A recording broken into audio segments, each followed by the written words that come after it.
Tell me your name again. I'm Billy. Billy. I should have remembered that. I put my name tag on this time, Kevin. I'm opening up the eastern gate. I don't want to block the camera when it comes up to Oh, you're the star. the circle here. Billy's the star. Where are you from? I'm from Tucson here.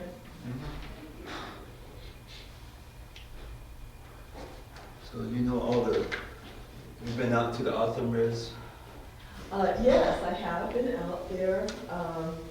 You know, the Papago Yeah. Church that's in Sells Right. is the places where I've been. Hi. Are they Presbyterian? Are they There's a Presbyterian, yeah. in South? In Sells Church, yeah. They are getting a new roof put on right now.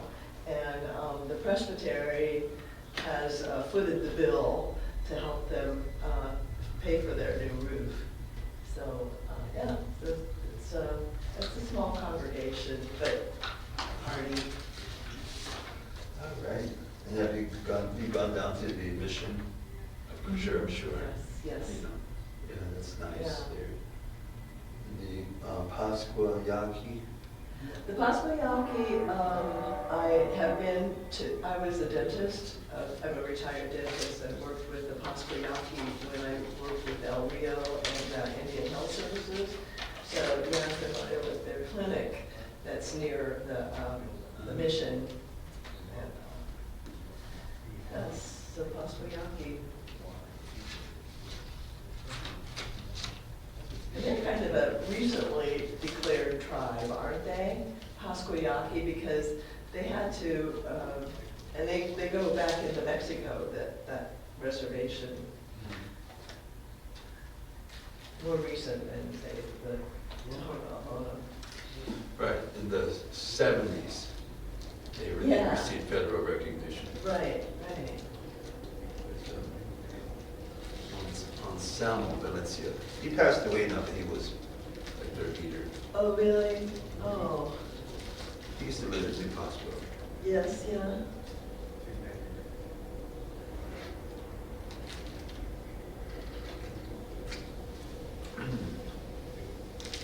I met one of the people that runs that ran the radio station for the Tohono O'odham. And I do wheelchair adaptive sports.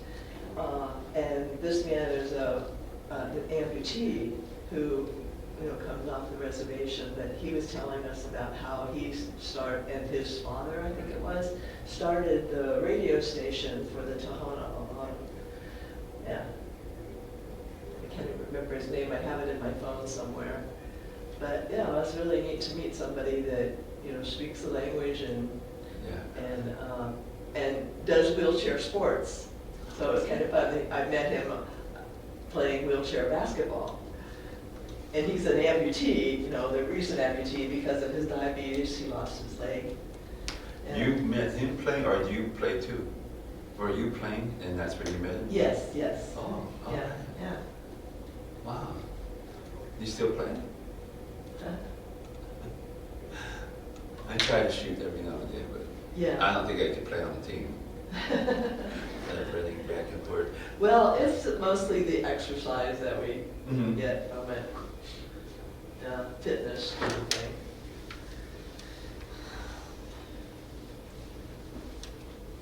I was looking at the headlines in the newspaper today. Oh, I didn't see. So, well, it's What's a happening? feature story on the fringe Christian sect sprouts destructive cults worldwide. Yeah, Front page. that goes on and on. There's pages and pages of it.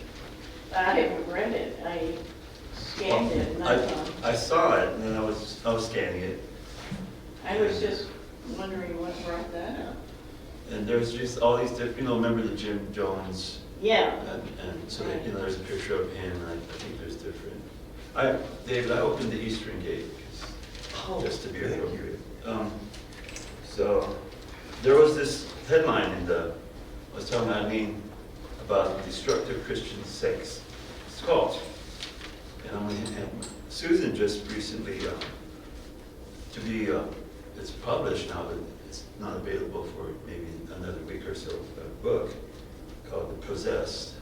I helped edit that. It's about a cult, being a cult of a Christian cult. And I was thinking, part of my dilemma with what Dave and I are doing is like, I'm talking about something which is very ancient, which is the Red Road, and my heritage, my culture, my people. And I don't think I'm not trying to create a bunch of little Dakotas. Little what? Like Dakotas. I'm a Dakota Sioux, and I'm not trying to create people to become Sioux. I'm not trying to win them over, per se. But it is an open road. The Red Road is available and open, and all are invited. I don't think every Christian should walk on that road, and vice versa. Some of the my ancestors, they had, before Columbus, they had never really heard about Christ. But I don't want it to ever feel weird, like that it's a cult, that what we talk about, because I feel like it's my journey and my truth. And so it's every now and You don't try then. to push it onto others. Right. But Susan, she's on the Red Road, and Dave's on the Red Road. And every now and then I meet someone like Dave who's also a Christian, and we're on the Red Road. That's always a blessing, because it's a good story. But anyways, I wanted to give this to you, Susan. Right. You can. I'm ready. So, as we discover our similarities in reaching this point in our lives, that our spirits have met with some very strong spirits that remain of the indigenous people. As my story, as I told before, originated with my father and his bringing up at the Turtle Mountain Indian Reservation in North Dakota, in which he followed the traditions of his family in Catholicism. My grandfather, Henry Croteau, was French-Canadian, but my mother was Métis, a mix of Cree and French, who spoke their own language, Michif. But it was intended to be able to be a bridge between European and American Indians. So there was a great history in the Canadians above North Dakota, primarily that converted to Catholicism and had villages and had the conversions in a way that's enlightening, because they discovered their stories in the traditional way orally, and now they're reading stories from a book and having to learn the language of the book. So my grandmother, so my father could learn English and compete like a lot of local Catholics who spoke only Spanish to their children, and they spoke only English to my father, his siblings. And so his siblings entered into the Christian denomination very early. I have a picture here. This is a picture of my father with his siblings. And my aunt and uncle entered the Benedictine monastery at 19. And both of them lived their entire life in Cloister in Indiana, in the Benedictine order. And so my upbringing included the transition from North Dakota, where my father grew up, to move to Tucson and raise his family with my mother, who was Anglo. She was a nursing student at the reservation when he met her. So when they moved here, it took a while before he could get to where he could teach, and he taught. But he also brought his Christian Catholic faith to Tucson. At that time, in the 60s, the Vatican II had been crossed, and they were now converting Latin to English Mass. I was an altar boy who learned mea culpa, mea como, Latin as part of my response and role as a altar boy. Oh, please come join us. Hi, Alex. Good morning. Good morning. So the minister, again, clarify, the minister is? The brother is my uncle, and he was a brother. unlike a monastic life calls you to be either a priest or a brother. And those who become priests are both brothers, and they live in cloister, but their roles as priests is different than brothers. Brothers are often the works. This monastery my uncle lived in had its own vineyard. He grew the grapes and processed the wine every year in the basement, in the cellar. But he was also the groundskeeper. He did all the mowing of lawns. The monastery is very large, 4,000 acres. The immediate campus is about 70 acres. And he managed the cutting and trimming. And at his funeral there, he reminded them all, he was the last one to let him down. He also had the role of digging the graves at the gravesite when one of the monks passed. It's rather an ongoing thing. So my uncle was the one who did that. So he would remind them all, he's the last one to let him down. But so that monastic and Christian life led to my orientation in Catholicism and my journey on my finding my home again in Christianity, for Christian church, to raise my son with what? I'm not practicing Catholic anymore. How do I? At the same time, I ran into Kevin there and learned some native practices and started going to ceremony like the sweat lodge and realized there's a great deal of commonality of our two faiths. Both are monotheistic. People don't know that we are one God, and we talk about the Creator when we're from the native spirit, that it speaks about the spirit with us. So my journey was to rediscover the medicine wheel, and this is where Kevin and I have come in partnership or relationships with all our relatives who go to these ceremonies. That the ceremony I followed the most was a Lakota's sweat lodge, Sundance, the story of White Buffalo Calf Woman, and maybe we can get to that, but my orientation has been very Catholic in faith, but very open to the Spirit coming from the great mystery in all four directions. And so, as Kevin reminded me, there's an east door we come in, there's practices around the medicine wheel in our life of prayer that reconnects us with our relatives. And that's my story. And again, I'm open for questions about where we are. I'm glad to share this opportunity with Kevin to see how we're evolving, because we're all evolving in our faith, I hope. And the traditional people that have come to these sweat lodges from where we meet at Amity, drug and alcohol treatment, people come from other reservations to find healing. And they bring their stories and other ways of healing to this ceremony that we do, that we've been doing there for many years. So that's my story. So, greetings to everyone. I'm holding Wombly Eagle Feather. The ribbon shirts that we wear, these are earned. Someone recognizes that we've done something for our community. We earn ribbons, we earn feathers. We're in the Chanupa, which is the sacred pipe which David had. So a lot of these things that are here are, but in case of this though, even as we do earn feathers, we still have to have permits. Non-native people are not allowed to have eagle feathers. And my permit's on the floor, okay, over there. So anyway, and I'll just pass that around with eagle feathers. But I'm Kevin Machiapi. I'm Dakota Sioux, and I was thinking, how is we have all these backgrounds, especially in the church with my family, with Dave's family. But I always wanted to talk closer to the idea of like who Christ is and how Christ relates to the red road. And if that's like a question, would Christ walk on the red road? If Christ was alive, does Christ walk on the red road? Is it possible to walk on the red road and be a Christian? Is it possible to be a Christian and to walk on the red road? And so these questions, and I want to build an understanding of that.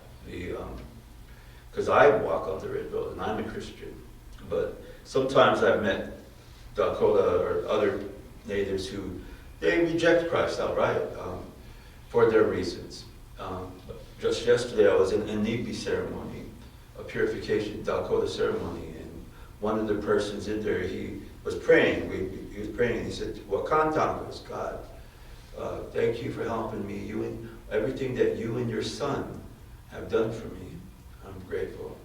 And I knew he was talking about Christ. But the other person praying, he said, well, I was praying to the Christian God when I was younger and I never felt anything. So now I pray to Wakan Tanka and now I feel the Spirit. So it's got to be an individual experience. It is experiential. And a lot of things that we talk about are in the abstract. We're trying to simulate it as much as possible here, but the actual ceremonies are in nature, are in the creation. And we step forward and we embrace that. It begins way back in the book of Genesis for me. I was a Christian. My parents, again, to remind you, my grandfather is the first Native American bishop, Episcopalian Church, Harold Jones, ministers in our family. So when I was raised up, my mom always took us to church. She was in the military. So the church was always interdenominational, and it was always like an army chapel, army base where different faiths would come and share the same space. So that's how I was. At some point, I fell apart, and I started drinking a lot. I found my way onto a reservation, and they were saying, Kevin, you're in Dakota, aren't you? I said, yeah. They said, well, they're having a ceremony. It's a Dakota ceremony. You should go. And I had never been to one. And I thought, they said, you just need to get some gym shorts and bring a towel and just go in there. And it was like, there's 4 rounds, and once you go in there, you can't leave till the 4 rounds are done, but that's it. So I went there, and to get in there, you have to crawl. You have to get on your knees. And I think now I'm reflecting back, like how I'm being I don't know, the journey to Christ and to understanding Christ more through the Red Road. Like how my empathy for Christ grew because I started walking on the Red Road. But that was my first ceremony. And I was praying on my knees. And I was humbled. It's just that you have to crawl in there. You have to humble yourself. And then we also are at one with the four-leggeds too. We have empathy with them. And we begin to think of others. We begin to think of the winged, the green, and all these things that are part of life and creation. We get to orient to that in the ceremonies. So that began. And then as things developed, they were going to have what's called a Wiwoyan Wochipi, gazing at the sun dancing. It's big ceremonies, 12-day ceremony. Hundreds of people come together. They have these ceremonies in the summers. I wanted to go on that. I wanted to do that, but they stopped me. And they said, you have to walk on the Red Road for a year before you can even step in. And just now, we've stepped in through the Eastern Gate. And there's a ceremony, the Wiwoyan Wochipi, the sun dance is like that. You have to enter through the Eastern Gate. You're not allowed to enter until you walk the Red Road for a year, they told me. And I was like, well, what's that? What's the Red Road? They said, well, you can't drink any more alcohol, and you can't smoke marijuana. You always have to tell the truth, and you never speak bad about anybody for a year. And I thought, wow, okay, I'll do that. That sounds like doable. And so the alcohol kind of at one point, I've been drinking so much that at one point it actually physically hurt. But once that pain, I almost screamed, it hurt so bad. But once it was gone, then after that it was gone. It never came back after that. And then the marijuana, I did miss that. Honestly, I really did. But telling the truth and never speaking bad about anybody, that was the true wisdom. Because if someone is acting badly, you want to be able to tell the truth about that. But you can't speak badly about that person. So that helped me to develop wisdom and how to communicate and how to articulate along spiritual lines and to relate better to people. And so I thought, I'm going to do this. And I looked over at Jesus and I said, Jesus, I've been walking in in all these different churches. I've been going, in the European white man's ways. Do you want to go on the red road with me? I asked him, like, you want to? I'm inviting you. Let's go. Let's do this together. And so we started walking on the red road, and I began to learn amazing things. I began to see things. Like for once, and when we walked into Chipi, in the middle is a tree. It's a big cottonwood tree. It goes straight up, and it's in the center. That tree is called the tree of life. And I thought, I've heard of that in the Bible, in Genesis, where, look, behold, the man has become like one of us, and knowing good and evil, unless he eats from the tree of life, ... And it doesn't make sense. I always thought that was a very mysterious scripture. Like, what's the end of that sentence? Like, it's like almost like telling us, unless you go to the tree, you have to go find out something. You have to experience that. And I was like, there's a tree of life right here. This is the tree of life. Right here in this ceremony. It's almost like you could journey 1,000 lifetimes, 1,000 miles, whatever. You finally find the tree of life. There's something significant there. And so there was that. And then as we started walking, the ceremony in Nipi, that we won with Chipi is a culminating ceremony. To get there, you have to have a hamblecha, which is a vision quest. Before you do the hamblecha, you have to have a Nipi. And Nipi is like the purification. And you have to do that regularly. So Nipi is like a building block. You do those qualify you for a hamblecha. Once you have your hamblecha, then you can go, and then it's not just that we're individually walking, but we're also participating, growing in the ceremonies as we want to participate with the sacred tree. So in the Inipi, I was in there, and I don't know if all of you are familiar with the Inipi, if you've been into what some people call sweat lodge. A sweat lodge could just be like just going inside. I've been in hippie sweat lodges where they drink beer and they're celebrating and they're sweating. But the Nipi is actually the Dakota ceremony for purification, breathing the sacred breath. Another thing too, the connections to the Holy Spirit, understanding the sacred breath and what the Holy Spirit is as well. That's a whole other different study too, theologically. So in the Nipi though, they bring in the stone people, the rocks, and the inyan, which is the beginning. And then they bring all the elements together. It's a creation story. And at one point, when the water joins the stones, it creates the earth and the air, everything comes together. And it makes the stones begin to sing. And you can hear the songs inside them, inside the inyan, the stones. And I remember it too, like Christ saying, the rocks and stones will be singing. And I thought, here they are. I was like, all this time I'm talking to Jesus, and I said, look at that. You talked about that. And all of this is very personal, like an internal dialogue with me and Christ. At some point when they're bringing in the tree of life, the dancers have to go out, they have to, very elaborate ceremony, fell the tree, cut the tree, and then they bring it back, and then they put it in the center, the hole, they lift up the tree.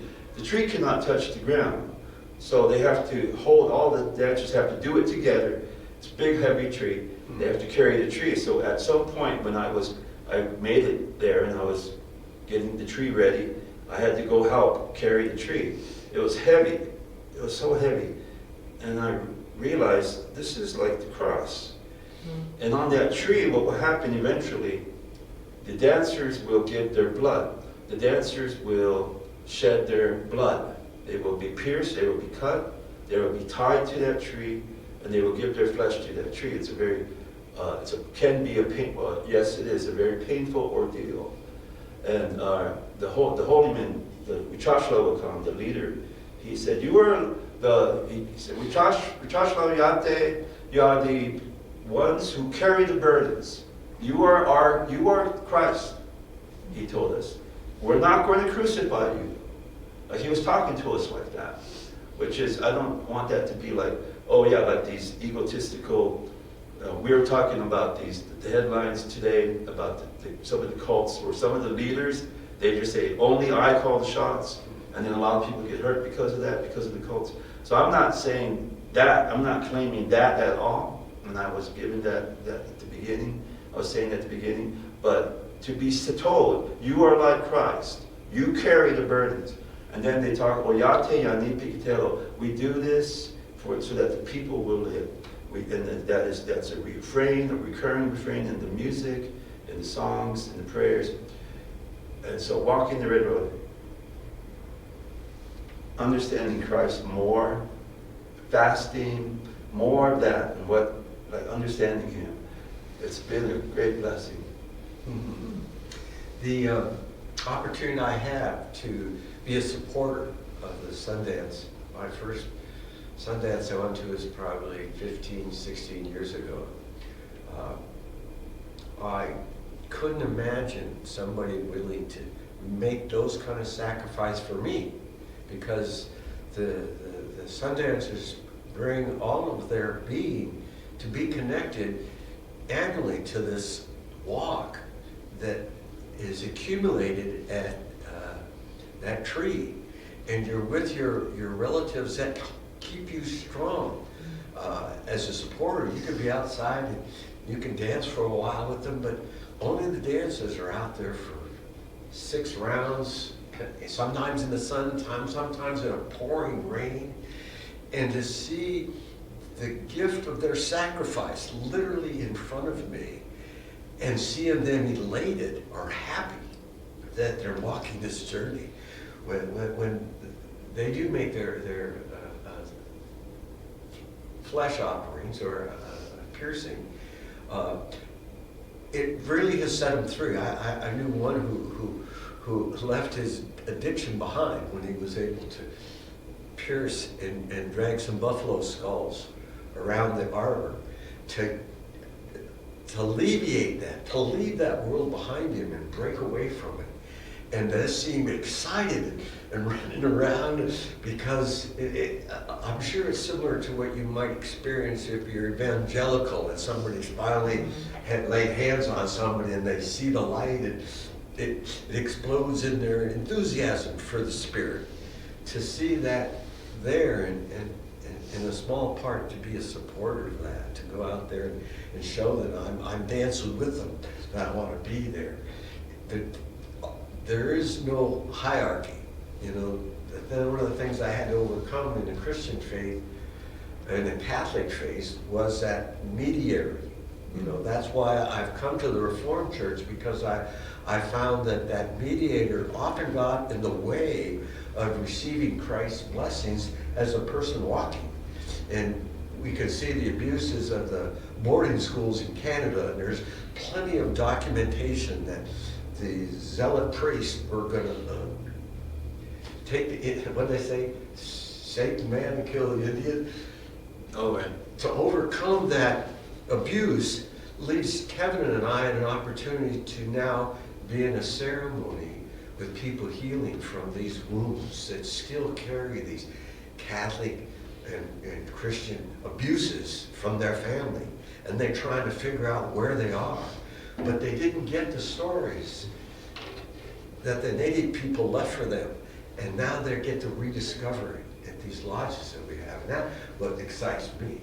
So I'll sing a forgiveness song now, so that we can pray for all of that. Yeah. And then I have to go to the choir practice. But you can keep going after I do. But I want to sing the forgiveness song in prayer. Yeah, well, Shema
for giving us a new day, a new life, renewing our hearts, our spirits.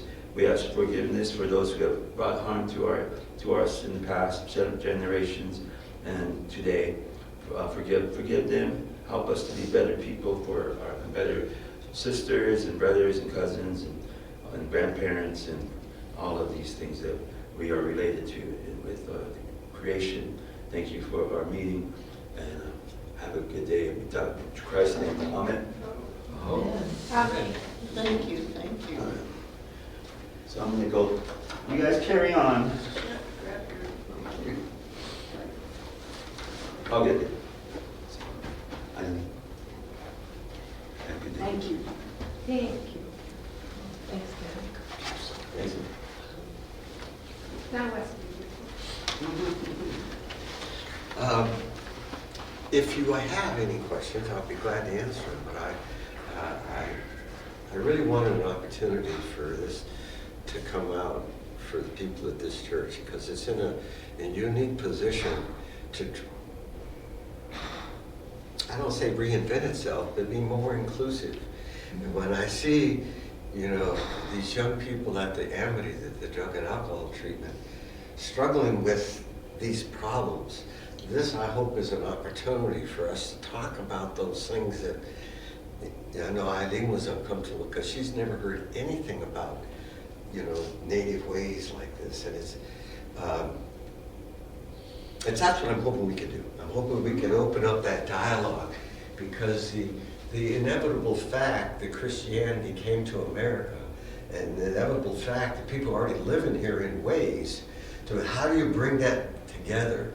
And the thing that I learned about my family's background is that Métis people realized that they were brought into a world that's matriarch, not patriarch. Mm-hmm. They were born with matriarch traditions. So the things that we in a dominant culture took for granted, like, taking our husband's name, Yeah. these kind of things are different. We're in the traditions that I'm finding from in native culture, it's matriarch. The women are in charge. Mm-hmm. Also, the real challenge, and that's where the language thing came, is that to give up your language to learn a new one. At early stages of the Métis people were very common to the Latin. There was similarities to their dialogue, that they were able to have conversions where there wasn't forced on them. So there wasn't a great number of indigenous people that converted and continued to practice these ways. And this is what I'm learning to discover, the culture, particularly up in Canada. The Métis people have their own music, their own dance.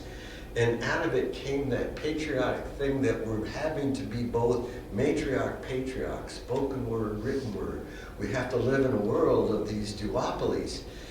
And that's where I feel important, that these young people that are just learning their own culture and dealing with that, to be able to talk to them in a lodge and at the ceremony. I primarily stay outside as a firekeeper and keep the ground safe. But in doing that, I get to meet these young people from these other nations who've never been in a sweat lodge. And you have some teachers like Kevin and others that have come back and have healed from alcohol and other things to share their stories. So Are they that, all Native American Indian? yeah, about 60 to 70% of the census on any given month that I go Can I there. share something? Pardon? I'd like to share something. Yeah. One weekend, Kevin was pouring water, which means he's leading the ceremony at the Amity Sword. And so he asked people to pray.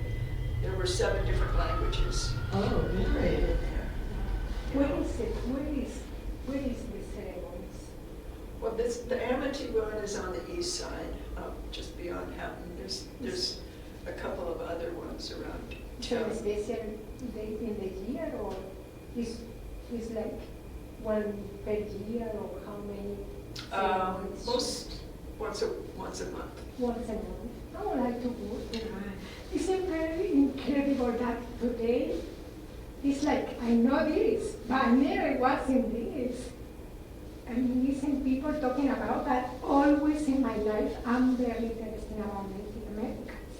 And I did a class in college in anthropology. And I'm always being interested. Even my family, my nephews, they love it too. And I started to read a book that a yoga teacher gave it to me, and the name is The Healing Mountain.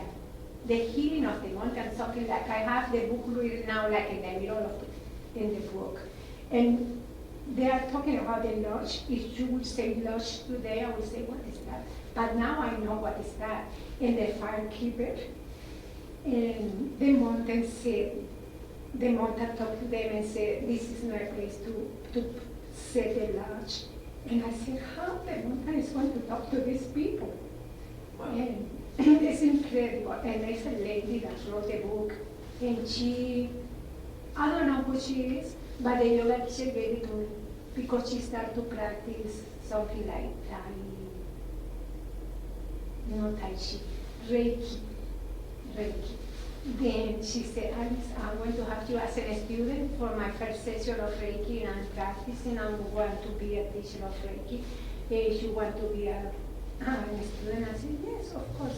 And then, of course, they will talk about the 4 elements and the creation and everything. And it's amazing, it's beautiful because it's the same. It's our creator, it's our world, it's our nature, and how we believe in another things, and we are a part of creation, we are a part of nature.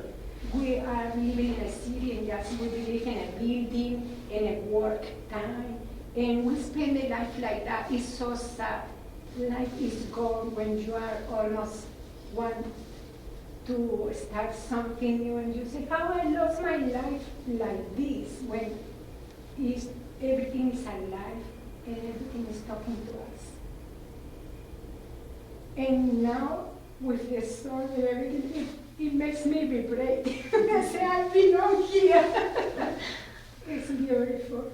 If you want, I can get your contact information, share how to get to one of these other lodges. Amity is kind of closed because it's for the residents, and the woman that takes care of the lodge, she invites a couple outside people, but primarily it's not an open lodge. And another one that I go to is open.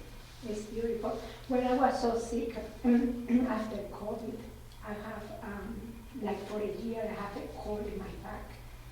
It was like for a year, I was always feeling so cold in my back, in my spine. And then these nephews that they trust the Native Americans say, why you don't go in Arizona? Has to be a lodge. You go there and you will sweat and take out that sickness that you have. And I said, everything is connected. Everything is like. But of course, I'm getting good now. I was like for a year so sick, but now I'm getting better and better. But it's so beautiful to know that we are the part of the tribe. We are part of the tribe. We are no different people. We are all together. That's where I preface it, Christianity plus the medicine wheel. So if you look at most Turtle Island tribes, there's some similarities in their practice of the medicine wheel, how life in each 4 quadrants of the medicine wheel is how we've lived our lives, and we complete our circle. We're childlike. Some of us are getting closer to that than others. I do enjoy the intermixing with the different nations that come to these lodges, because we gain so much, and I think that's what the bridge I wanted to get, because I have followed my Christian faith, and I ran into a spirit that was awesome and also, yet on parallel tracks, where you can see, you know, a devoted follower of the Red Road, and then be on a parallel track with a Christian that follows a very discreet Christian road. They aren't crossing over. They aren't in conflict with each other, and that's the thing that, you know, I'm enjoying discovering Kevin's road as opposed to mine, because he's been more in that world that I'm still just an infant. That's one of the reasons I like to stay at the lodge, is because I get to learn from these other people. But the prayers are very powerful. And to go into a lodge, the ones that we have, I'm discovering that you can't go in there with an ego. You know, it's just, you get in there. The only way you experience that, for the first time anyways, is to get into your head, because the heat, the darkness, all these things plays on you. And if your prayer isn't strong that I can go that, it will be when you start praying this way more often. And I've been going to Stones, and I enjoy sweating again. So that was a good experience last month. We have a friend who has a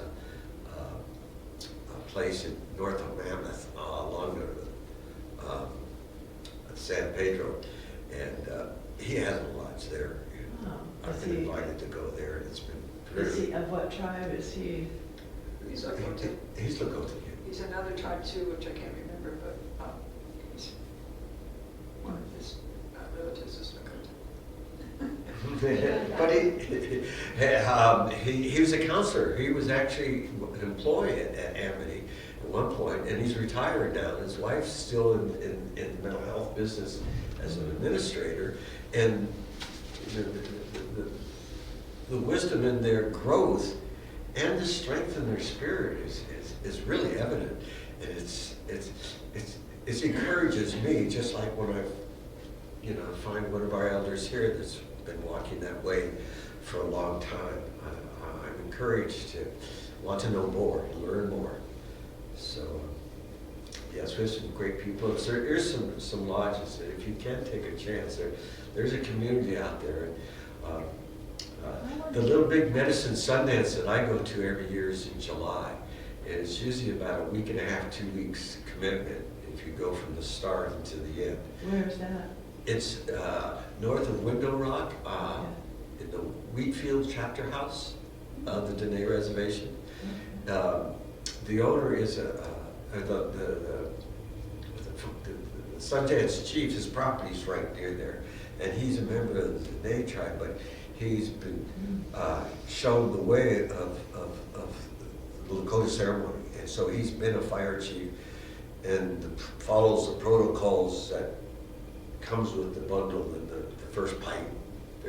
We get into it next time. I hope we'll maybe introduce White Buffalo Calf Woman, because that is the gift to the Lakota people that came in the story that led to those 7 sacred ceremonies that are at the heart of the Sundance. The Sundance is just one of them. Yeah. And they need to be the sweat lodge. So maybe we'll leave it for there, but if... I just want to say yes. when I was in the Peace Corps in Bolivia working with the Aymara Indians, they are a matriarchal group of Native Americans. And there were Christians that some of the Aymara were Christian people, but they actually included and embedded the native ceremonies with Christianity. It was really interesting to see. But going in as Peace Corps, like we were trying to show them a patriarchal, coming from patriarchal people, white people, thinking that the men were in charge of the money in the family or the sheep shearing, but the women were the ones that controlled the money or made decisions about community development. It was a learning experience for the Peace Corps people that I trained with. Yeah. Wow. And we lived before we went to Bolivia and Altiplano, we lived with the Navajo at Mexican Hat area at the Four Corners. Four Corners, yeah. Yeah, for 2 weeks, just to learn, because the language that the Navajo have is similar to the Aymara language, and the women in Bolivia, the Aymara women, spoke the language but did not know Spanish. So we women who were in the Peace Corps group had to learn Aymara. So, and the two languages are very guttural and similar to Navajo, Aymara and Navajo. It was just, and I'm seeing some of these things, not realizing how the North American tribes are similar to the South American tribes, like what Venezuela has and what Alex stated. So that's kind of cool. Yeah, it's great. I'm glad you came. Yeah. We are thinking of doing it in the after the first of the year, but between worship and after, so do it afterwards. Oh, so after more church, people would have it after exposed to. worship. Because a lot of people tell me it's just too early for them to Yeah. get here this year. They'd like to do it, but. So, Teen Challenge, I mean, they come out to Amity, don't they? Also, the kids that are in Teen Challenge. Probably, and because the lodge has Yeah, I maintained noticed that. autonomy, Yeah. and that the Lakota have managed to keep sun dancers in the ceremony in the lodge, rebuilt Right. it a couple of times. And they're welcome to use it if they're at this class, but it's not a requirement. We don't really have, other than letting them know when we're gonna have a lodge so that they can call the fire department, because we do work. Oh, right. Yeah, and it's in a mesquite woods. Yeah. So we That's a had, beautiful, tranquil setting, though. oh, I've have you been out there? Yeah, Oh, yeah. the old Westinghouse, yeah, they owned that before it was Yeah. in. But you know, you're just so. Yeah, no, I've seen so many, healing going on there with people coming for the first time. Either they've never been to a sweat lodge, or they just got there a week ago and they've left their family and they're going to a 7-month in-house treatment. Because most of them are on term like that. Oh, really? So they actually live in the compound. There's probably away from their families, they can't leave, they can't come out, they have to, under strict discipline. And so, so a lot of them do say get in the lodge, but we're finding that intertribal, it's not always easy, because the Nez, for instance, don't sweat with women. And our lodge allows men and women to sweat.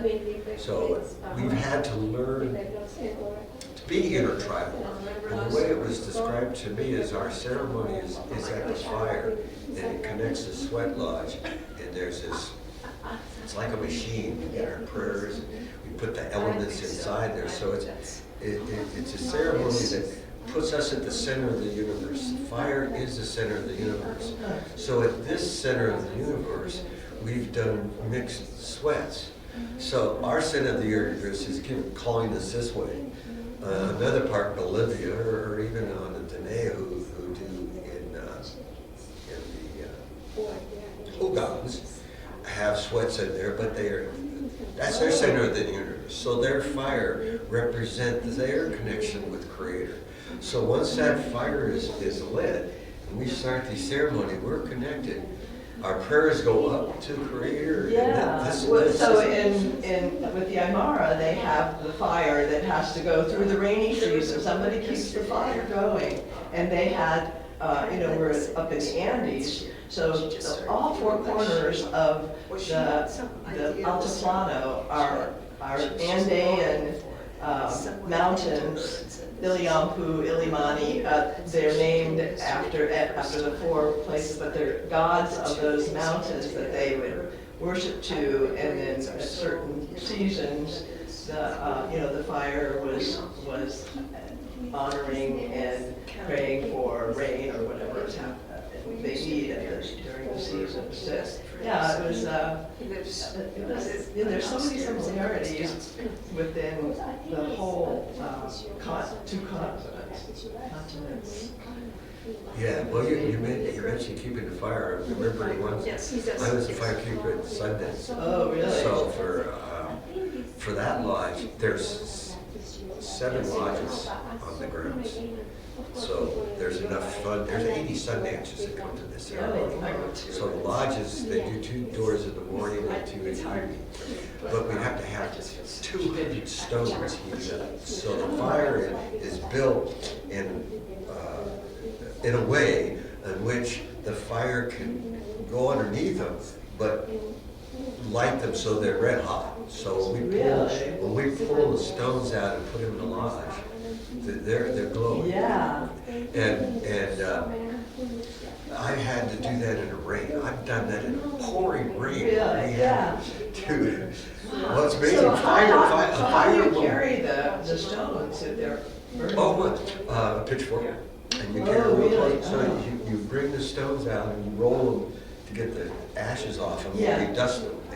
And then you bring them into the lodge. So inside the sweat lodge is a pit right in the middle Okay. that the stones are laid. So you pray around where the stones are going to be put. So you bring them into the lodge and with a pitchfork. So I Okay. usually, it depends on the intercessor, but usually 7 stones per door, so And then you get people 28. pour water on them? Yes, the intercessor, the one who pours, so he closed the door, there's a clock door, you close the door, and then the prayer starts, there's some sage and pudding on it, and then, the prayer introductions, I mean, there's 4 doors, so there's 4 different parts. Susan. And I'm talking from our Lakota ceremony. Somewhere else, another center of the universe, it might be different. But in that practice, we have 4 doors, and one might be a prayer rod. And people will, I have to pray for my sister. So there's a lot of sharing and open praying. Whoa, it's like a prayer group, a support group. It certainly does support. I mean, if you can go 4 rounds with somebody in the lodge like that, Yeah. you become pretty close. But Oh, that's amazing, that's great. it's been, like I said, something. You remember Gilbert, Melissa, I didn't. Melissa's husband, when they did the, what do you call it, the wagon and the cross country? Oh, anyway. Oh, Vision Quest. Was she a Vision? No. I'm sorry? Was it called Vision Quest? Was Yeah, it? Vision Quest, when Vision Quest, yeah, and Gilbert and Melissa worked with Carolyn's daughter. I knew Carolyn. I didn't know her until after they met. That was, I know Oh, yeah. It's, well, anyway, I knew that she had Gilbert been in is his- a Native American, but I don't know what tribe he has. Let me know what. If you ever met Gilbert, he has tattoos all over his face. I don't remember meeting him. He was my patient, that's all. Oh, okay. Yeah. Yeah, and Melissa worked at my office for a while. Did she? Not busy. Carolyn's daughter. Yeah, she's been a trucker. She really likes that. I don't know if she's still doing it, but I think I don't know. I think she's Yeah. taking care of Carolyn now a lot. Hmm. Let's see. But yeah, you mentioned Vision Quest. That's one of the 7 sacred ceremonies. Kevin kind of Oh, told me. really? The Vision Quest, you will you'll have a sweat lodge and prayer, and people will tell you, to prepare for it. But they'll take you up to the mountain, and you'll fence off an area that you're going to stay and pray until the vision comes. Oh, really? Oh, that's the quest for the vision. Yeah. So you're up there praying and Um, experiencing life, the animals that come Yeah. and go, and you're in meditation. like 2, Okay. does that work? Huh. Or 1? That's really interesting too, Kevin, with the parallel road that Jesus went with him on. That's a good connection. Well, I guess we're done, huh? Oh my God, I'm so happy today with this Yeah. connection. Ah. And she lives in the same street where I It live. was across the Oh. street from Stoker's. Does she live across the Snowbirds? Is that right? Yes. The top It's a small- road is Limberlost. Where the mural is painted, that Mural whole is wall? stone, Right. and then that's the bottom, and the top, is Limberlost. So we're Right. within that thing. And she's across the street on Limberlost between, Thurston and Stone, which is the 2 sides. It's, You guys have to commute now. I didn't know about the meeting today. I just came and saw in the TV that when Peter is sitting, and I asked him, what is today? What is about? And he said, well, David is there. If you want to go, he's in the shower. I said, of course I'm going. Yeah. It was beautiful. It's nice. It's looking for something for, because we are all, how can I say that? The God's creation connected all together with nature and all of kind of people that we have, like thinking, oh, this is different, we are the same. We are just one. Yeah. We're all one. Yes. Well, thank you. Thank you. Thank you. Do you want to make sense? No. Come from a different direction. Yeah, no problem. We are, as we said, we are one. That's right. Thank you so much. Thank And you. then we'll meet you soon. Yes. Thank you so much. And nice to meet you. You too.